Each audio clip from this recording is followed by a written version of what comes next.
जय Jagannath good morning नमस्ते भलरे था समस्त बहुत भलरे अच्छे आज डंगा भसा पूर्णिमा जेहेतु आम बाहर अच्छु कम कर भी आम पंचक मानिचु पंचक मानिक आम हूँ डंगा भसैया बाहरी पड़लुँ राति 4टा हो बर्तमान मुझे गाधे पलि आसिली गाधे सारापर बंटी भी जाइए गाधे आसला आम 2 जण बाहरी जीव डंगा भसैया फाइनाली आपण मैंने भी 4टा राति 3टा राति उठी कमेंट मध्यम मत जनइबे फाइनाली चलतु मुझे डंगा रेडी करके बाहरी आसिली देखिपे मुझे सीढ़ी ओह्ल चलती सीढ़ी ओह्ल गलापर आहरी आगक ब्लॉग बढ़ेगा चलतु आगक कौन हो देखा फाइनाली सांग मैंने आसिक नदी कूल पहुँची गलु नदी कूल आसिक पहुँच गला केते सारा लोक माने राति आसिक 3टा 2टा 2:30 राति कि 3टा भितर आसिक लोक सब जाम करदे फाइनाली आम आसिक रास्ता पाखे पहुँची गलु यहाँ आम केनाल रास्ताटा केनाल पाखे आम भसैबू डंगाटा तापर चलतु आगक ब्लॉग टी बढ़ेगा आ बहुत सारा एंजॉय करवा आपण मैंने भी वीडियो टी देखो बहुत सारा एंजॉय करूँ आगक चलतु बढ़िया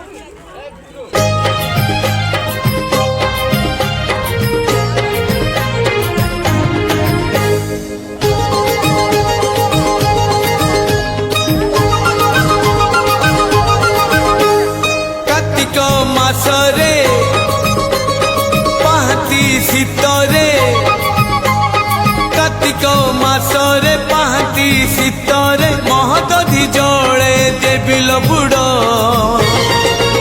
मते मिली जीव पुण्यल बरस कर मते मिली जीव पुण्यल बरस कर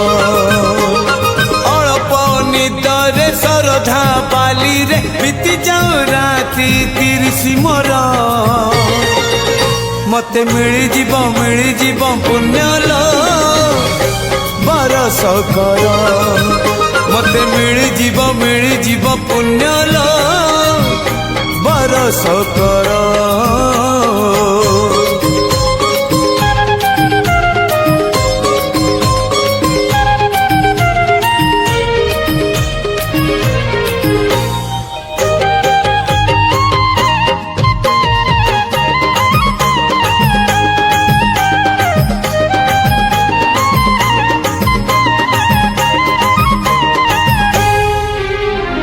कदली पटुआ डंगा देवी भसई से डंगा मो जीवनर कूले नहीं मो कालिया दब लगे से डंगारे दीपटिए देवी जड़े मो पराण दीप सीए अधीन रे मो कालिया दब नीलिभे नरम खरारे नरेंद्र कूଳରେ सरी जाऊ सबु सकाळ मोर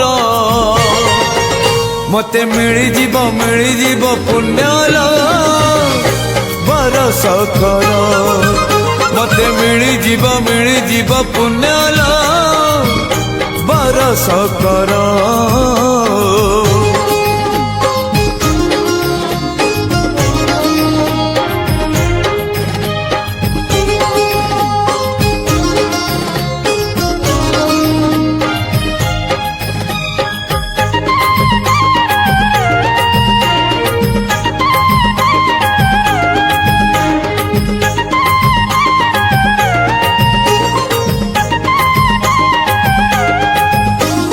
मठरे खाई भी जाए रांधी हबिष घर भात डाली खाए संगातरे जीवनटा हेलाणी विष जीवन कोठी जीव केही जाने ना एमिति का पुण्य मासे पाद थरे छुई दो पाट अग सांग मैंने देखिपे फाइनाली आम बाहरी पड़लु सेपटे गोटे मंदिर फाइनाली ये डंगा भसा सरीगला सरलापर सेपटे गोटे शिव मंदिर अच्छी शिव मंदिर को जीवा चलतु शिव को टे दर्शन कर दर्शन कर आसिले मनटा आहरी फ्रेश लगे जेहेतु आज डंगा भसा पूर्णिमा मुझे पूरा तैयार होकर आसी मंदिर जी 2टा मंदिर बुलबी फाइनाली से नदी पाखे जो मंदिरटा अच्छी फास्ट से बुलबी तापर पुणी आसिक आम रूम पाखे मंदिर पाखे बुलबी चलतु फाइनाली आगक माड़ी जा फाइनाली सांग मंदिर देखा डंगा भसा सरलापर आम माने मोबाइलटा माने कैमेराटा सेपट ସେପଟକୁ ପକାଇଛୁ କେତେ ସାରା ଡଙ୍ଗା ଭାସି ଯାଉଛି ସେ ଭାସି ହିଁ ଯାଉଛି ଆଉ ଅଟକି ହେବନି। ଚାଲନ୍ତୁ ଆମେ ବି ଅଟକିବାନି, ଆମେ ବି ବାହାରିଯିବା ମନ୍ଦିର ବୁଲିବା ପାଇଁ। ଆଉ ବାଉଁଶ ପୁଲରେ ଦେଖନ୍ତୁ, ମୁଁ ବାଉଁଶ ପୁଲକୁ ପଳେଇ ଆସିକି ଛିଡ଼ା ହେଇକି ଦେଖାଉଛି ସେପଟରେ କେତେ ଲୋକମାନେ ଡଙ୍ଗା ଭସଉଛନ୍ତି ନ କହିବାର କଥା। ଆଉ ମାନେ ସେଠି ଛୋଟ ପିଲା ବି ଏନ୍ଜୟ କରୁଛନ୍ତି, ପଇସା ବି ଡଙ୍ଗାରେ ବାହାର କରି ନେଉଛନ୍ତି, ଆଉ ସେ ବି ବହୁତ ଏନ୍ଜୟ କରୁଛନ୍ତି ପାଣି ଭିତରେ ସନ୍ଧ୍ୟା ରାତିରେ ମାନେ ରାତି ମାନେ କ'ଣ ସକାଳେ ହେଇଗଲାଣି ସେ ବହୁତ ଏନ୍ଜୟ କରୁଛନ୍ତି। ଚାଲନ୍ତୁ ଆମେ ବି ଠାକୁରଙ୍କୁ ଦର୍ଶନ କରିକି ଆମେ ବି ଏନ୍ଜୟ କରିବା ଆଉ କିଛି ପୁଣ୍ୟ ବି ଅର୍ଜନ କରିବା। ଫାଇନାଲି ମୁଁ ନାଳବନ୍ଧରେ ଆପଣଙ୍କୁ କହୁନଥିଲି ବାଉଁଶ ପୁଲଟା ହେଇଛି, ଦେଖିପାରୁଥିବେ ବାଉଁଶ ପୁଲଟା ଏତେ ସୁନ୍ଦର ଲାଗୁଛି। ହେଲେ ବି ଭାଙ୍ଗିଗଲେ ବି ସେତିକି ବି ମାନେ ଠିକ୍ଠାକ୍ ଅଛି, ଯେହେତୁ ଲୋକ ଚାଲି ଯିବା ଆସିବା କରିପାରିବେ। ମୁଁ ସେଇଥିରେ ହିଁ ଚାଲିକି ଯାଉଛି, ମୋ ଆଗରେ ବି ବହୁତ ସାରା ଲୋକ ଯାଉଛନ୍ତି। ଆଉ କେତେ ଛୋଟ ପିଲା ବି ଦେଖିପାରୁଥିବେ, କେତେ ଛୋଟ ପିଲା ବି ସେମାନେ ବି ଆସିକି ଯାଇପାରୁଛନ୍ତି। ଆମେ କାହିଁକି ବଡ଼ ମଣିଷ ଯାଇପାରିବାନି? ଚାଲନ୍ତୁ ଆଗକୁ ମାଡ଼ିଯିବା ଆଉ ଠାକୁରଙ୍କୁ ଦର୍ଶନ କରିକି ସେଠୁ ବି ବାହାରି ଆସିବା ରୁମ୍କୁ।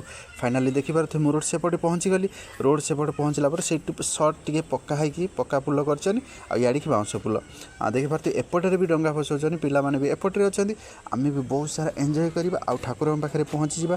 ଠାକୁରଙ୍କ ପାଖରେ କେତେ ଭିଡ଼ ଅଛନ୍ତି ଲୋକ, ସେଇଟା ହିଁ ମୁଁ ଆପଣଙ୍କୁ ଦେଖେଇବି। କାହିଁକିନା ସକାଳେ ମୁଁ ଜାଣିଛି ଯେ ବହୁତ ଭିଡ଼ ଥାଆନ୍ତି। ଆଉ ମୋ ଗାଁରେ ବି ମୁଁ ଜାଣିଛି ଯେ ମୋର ବାଲେଶ୍ୱରରେ ଆମର ରାମେଶ୍ୱର ମନ୍ଦିରରେ ବହୁତ ଭିଡ଼ ଥାଏ। ମାନେ ରାତି 2ଟା ପାଖରୁ ଲୋକ ଲାଇନ୍ ଲଗାଇ ଦିଅନ୍ତି, ଯେହେତୁ ଠାକୁର ଦର୍ଶନ କରିବା ପାଇଁ। ଆଉ ଏଠି ବି କେତେ ଲୋକ ଅଛନ୍ତି ମୁଁ ଆପଣମାନଙ୍କୁ ଦେଖେଇବି। ଚାଲନ୍ତୁ ଫାଇନାଲି ରାସ୍ତା ଉପରେ ତ ଏତିକି ଲୋକ ଅଛନ୍ତି, ମନ୍ଦିର ପାଖକୁ ଗଲେ କେତେ ଲୋକ ନଥିବେ। ଫାଇନାଲି ଏଇଠି ମୁଁ ଦେଖିପାରୁଥିବେ ଜୋତା ଫୋତା ସବୁ ରହିଛି। ଆଉ ମୁଁ ତ ସକାଳେ ଜୋତା ପିନ୍ଧିକି ଆସିଛି, ସେଥିପାଇଁ କାହିଁକିନା ମୁଁ ଡଙ୍ଗା ଧରିକି ଜୋତା ପିନ୍ଧିକି ଆସିଛି, ଆପଣମାନଙ୍କୁ ସରି ମାଗି ନେଉଛି। ଆଉ ଫାଇନାଲି ଦେଖିପାରୁଥିବେ ମୁଁ ଏଇଠି ଜୋତା ଖୋଲିଦେବି, ଜୋତା ଖୋଲିକି ଭିତରକୁ ଯିବି। ଆଉ ଭିତରକୁ ଗଲାବେଳେ ଫାଇନାଲି ସାଙ୍ଗମାନେ ମୁଁ ଜୋତା ଖୋଲି ଦେଇକି ମନ୍ଦିର ଭିତରକୁ ପଶୁଛି। ମନ୍ଦିର ଭିତରକୁ ପଶୁ ଏତେ ସୁନ୍ଦର ମାନେ ବାସ୍ନା ମହକ ଆସୁଛି ଧୂପ ଦୀପର, ମାନେ ମନ ଅଥୟ ହେଇଯାଉଛି। ଆଉ ବହୁତ ମାନେ ଶାନ୍ତି ଲାଗୁଛି, ଯେହେତୁ ସକାଳେ ମନ୍ଦିର ଆସିଛି, ବହୁତ ଶାନ୍ତି ଲାଗୁଛି। ମାନେ ଏମିତି ଶାନ୍ତି ମାନେ କେଉଁଠି ନଥିବ। ଯେତେ କଷ୍ଟ ଥାଉ ଆଉ ଯେତେ ମାନେ ଯାହା ବି ଦୁଃଖ ଥାଉ, ଏମିତି ସକାଳେ ଗାଧେଇକି ମନ୍ଦିରକୁ ଆସିଲେ ସବୁ ଦୁଃଖ କଷ୍ଟ ଦୂର ହେଇଯାଏ। ଆଉ ଶାନ୍ତି ବହୁତ ଲାଗେ, ମାନେ ଯେଉଁ ଶାନ୍ତି କେଉଁଠି ନଥିବ, କିନ୍ତୁ ଏଇ ମନ୍ଦିରକୁ ଆସିଲେ ସବୁ ଶାନ୍ତି ହିଁ ମିଳିଯାଏ। ଆପଣମାନେ ବି ସକାଳେ ଉଠିକି ଗାଧେଇ ପାଧେଇକି ମନ୍ଦିରକୁ ଆସନ୍ତୁ ଆଉ ବୁଲିକି ଯାଆନ୍ତୁ। ଆପଣ ଦେଖିବେ କେତେ ଦିନଟା ଆପଣଙ୍କର କେତେ ଭଲରେ କଟିବ। ଯେମିତି ମୁଁ ବି ମୋ ଦିନଟିକି ଭଲରେ କାଟୁଛି, କାହିଁକିନା ଠାକୁରଙ୍କ ବିନା ତ ମୁଁ ଅଧୁରା। କାହିଁକିନା ମୁଁ ସବୁବେଳେ ଠାକୁରଙ୍କୁ ହିଁ ମୁଁ ଡାକେ, ସକାଳେ ସନ୍ଧ୍ୟାରେ ମୁଁ ଯେତେବେଳେ ବି ଟାଇମ୍ ପାଏ ମୁଁ ସେତେବେଳେ ମୁଁ ହିଁ ଠାକୁରଙ୍କୁ ଡାକେ। ଫାଇନାଲି ଦେଖିପାରୁଥିବେ ଆଉ ଲୋକଙ୍କ ଭିତରେ ବି ମୁଁ ଦର୍ଶନ କରିବା ପାଇଁ କେତେ ଖୁସି। ଆଉ ଭିଡ଼ ଆପଣମାନେ ଜାଣିଥିବେ, ଯେଉଁଠି ଭିଡ଼ ସେଇଠି ହିଁ ଦର୍ଶନ ଦିଅନ୍ତି ଭଗବାନ। ଆଉ ଚାଲନ୍ତୁ ଆଗକୁ ବଢ଼ିବା, ବ୍ଲଗ୍ ମାଧ୍ୟମରେ ଆପଣଙ୍କୁ ସବୁ ଦେଖେଇବି। ଯାହା ପାଇ ଅଛି ପ୍ରଭୁ ସବୁ ତମ ଦାନ, ସେଇ ଦାନ ମୋ ଜୀବନ ସୁଖର ସପନ।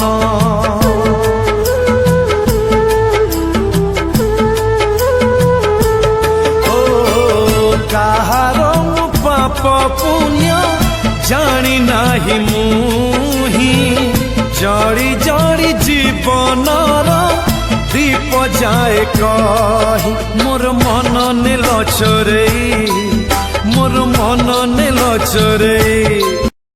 ସତରେ ଭଗବାନ ମନ ନେଲେ ଚୁରେଇ, କାହିଁକିନା ମନ ଏତେ ମାନେ ଦୁଃଖରେ ଥିଲା, ମାନେ ଆସିକି ତାଙ୍କ ପାଖକୁ ମନ ପୁରା ଦିଲ୍ ଖୁସି ହେଇଗଲା।